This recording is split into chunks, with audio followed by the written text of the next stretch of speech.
What do we do, Anthony? I don't know. What I are you don't know doing? too. Let's try to do something. I'm asking you what are you doing? Well, we've been in the factory. This is the curd that was produced downstairs. Yeah. We make some mozzarella. I was not planning to bring you inside the production because it's very busy, very noisy, steamy, and I don't know you. I'm very happy. And so I was thinking just to make a little demonstration here. Quickly say goodbye, go back to my business.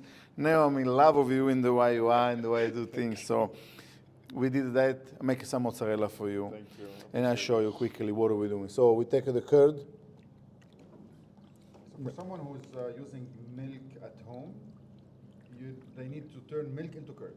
Yes, for this you need the two ingredients. In particular for this kind of a production. We put in the milk when it's cold, we put citric acid, and we put about 1.4 grams per liter. Okay. And then we put a rennet to split the milk into product. It's not the citric acid split the milk, it's the rennet. Splitting the milk after 20 minutes. So we warm up the milk to 36 degrees, and we put the rennet, and the milk become like a big panna cotta. Okay. I heard in the villages of Lebanon some use sometimes white vinegar. Is it true? Well, the one will do the job like the citric acid, but not for splitting now for the mozzarella. It's good for making other cheeses, Okay. like a cottage cheese, Yeah. but not really for making the mozzarella. Okay. So you still need the rennet. And then you make the curd. When you make the curd, once you split the milk with the rennet, the curd is, you had already before the citric acid, the curd is ready to be stretched. We were talking a little bit earlier about the difference between cows and buffaloes. They probably look close the same, but they're two complete different families that have nothing to Nothing do to with one do, another. they not even can cross each other.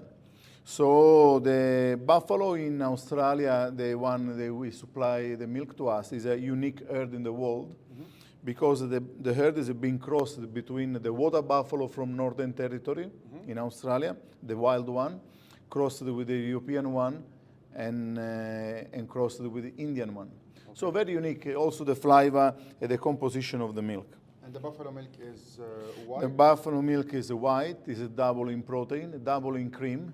Okay. So, but the global of cream is much smaller. That's why buffalo milk doesn't contain cholesterol. It's very good for you. Oh, okay. And We're making buffalo mozzarella with that and buffalo ricotta. We'll make you try later on our buffalo ricotta. But there is also a big Iraqi community in Australia. We have a Firas buying our milk. He's an artisan making this beautiful product called Gaimar. Very, very. And cow milk in Australia specifically, not in Lebanon, not in Europe, has a yellowish color due to what the cow eats. I've never been in Lebanon, but I've been in Italy and the rest of Europe. In Turkey, the cows, they don't stay in a farm on the paddock. They stay inside of a shed. Yeah. And they can feed it with the hay or other food. The cows in Australia then stay all free into the paddock and eating green grass. The green grass give it to the milk. They absorb the beta carotene and give it this yellow color on the milk and on the cream. Italian cream is much white in color, but in the reality, when you say cream white, it's not white, it's more yellowish, it's a normal. So yeah, the curd here, what we did, I broke it in little pieces. In the factory we saw there is a machine cutting the curd, very small pieces. Then to this one we had the salt. Look, I'm exaggerating. I always make laugh at people when I do this demonstration. I say I put a little pinch of salt. 2 pinches. 2 pinch, like, yeah. But because So it's going to go anyway because you're going to put 2 water liters. I'm going to put in boiling water. So this process is the same. If we do in Australia, if we do in Italy, if we do in whatever rest of the world. Any special temperature for boiling water? Minimum 85 degrees. Minimum. For this kind of a product, minimum. Okay. Otherwise, they will melt, but will not be really crunchy and elastic. And always the water you need to add to it. You cannot put the fire under it. Yes.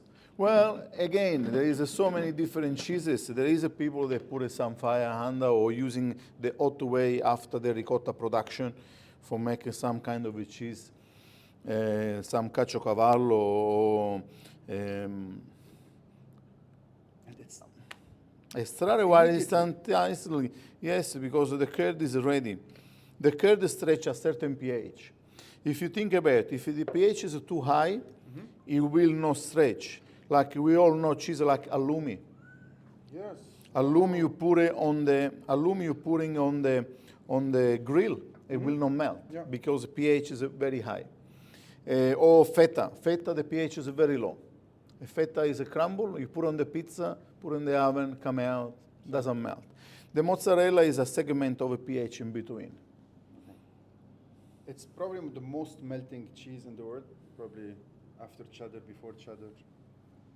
Wow, this is knefe kind of cheese. Knefe is our Lebanese breakfast. Well, we have some friends, customers, they have some Lebanese shop, they buy our curd for make the sweets here. Oh my God. Just one piece. Now, what are we looking for now is to make a nice and shiny And curd. it's live, happening live, so we didn't wait for it. It's just seconds, as much time as it needs. And you can continue on going until the water gets cold. No. If we continue, it's like having chewing gum in your mouth. Yeah. It lose the flavor because it will All the lose salt it. that you have put, almost all the salt went into the water. Both together. You will taste. I will give you some. Of course. We start to shaping now some bocconcini. Now, the word mozzarella, coming from the verb mozzare. Mozzare means in Italian cutting a piece. So this is called mozzarella. Okay. And this one is called bocconcino. Why? It's a little. Bocconcino comes from bocca. Bocca is a mouth. So mouthful is a bocconcino. I like it when they put it, how do you call it? Tresse. The treccia. Treccia. The treccia. And I had only in Italy for the first time ever, that treccia rolled with mortadella. Oh, this one is the treccia I make for you.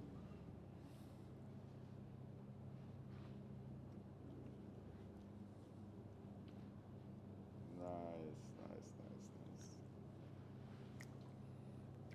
Beautiful.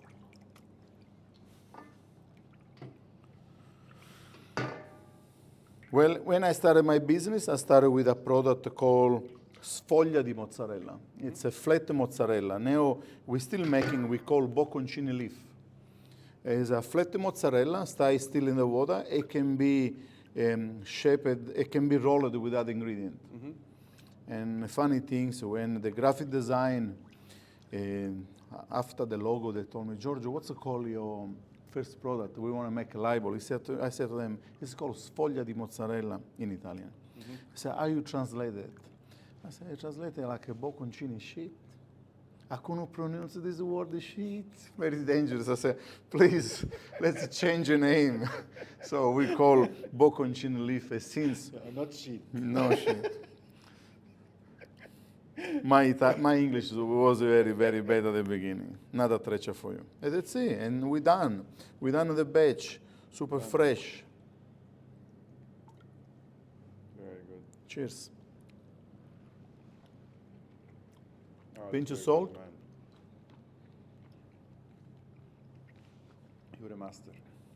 You really are a master. Very honored and blessed to have met you today. And thank you so No, much thank for your you. time. Thank you very much. My pleasure. Thank you. All yours.